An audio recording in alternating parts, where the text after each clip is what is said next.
So I was listening to the radio today, and of course the hot topic on a lot of the news radio shows is Sarah Palin once again, because Sarah Palin claimed that the Newsweek cover that featured her in her running shorts was sexist. And that basically the background of the story is that she posed in June for a cover of a magazine, I think Running World or some runner's magazine, where she was posed in her jogging outfit.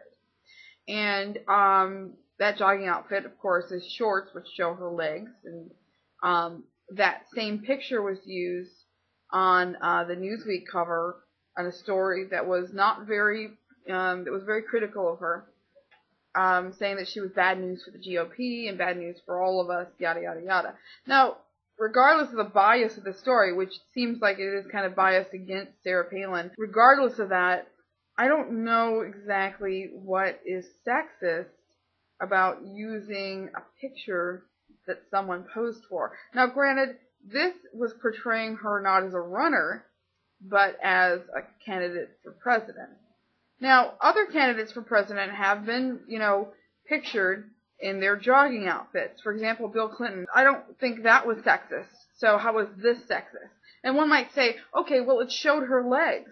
Yes, but wasn't that her choice? And if it was her choice to show her legs then, how is it sexist now?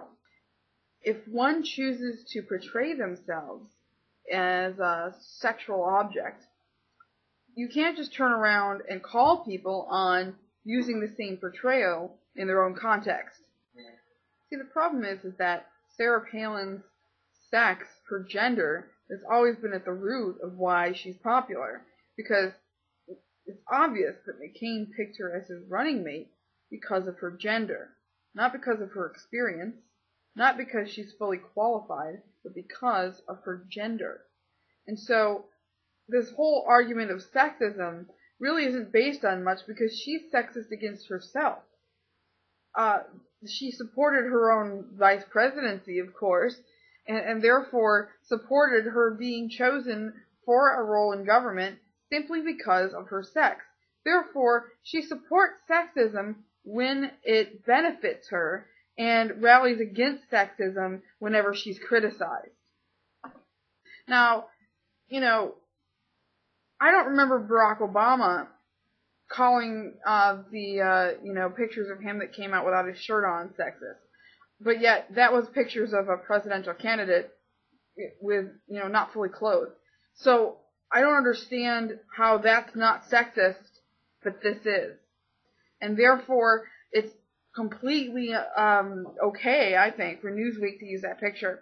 That's the argument for the Newsweek thing. The second thing I want to say is that I really do hope that the GOP picks Sarah Palin as their candidate.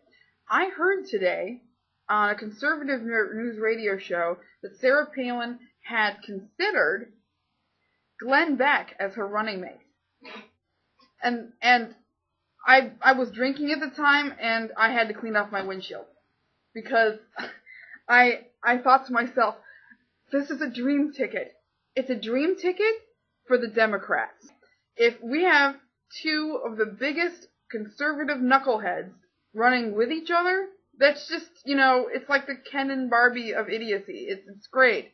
I could think of 101 different ways to put how they would be a dream ticket for the Democratic Party, but they would be. And I really hope that Sarah Palin and Glenn Beck do run together, because they will fail miserably, and it would be hilarious.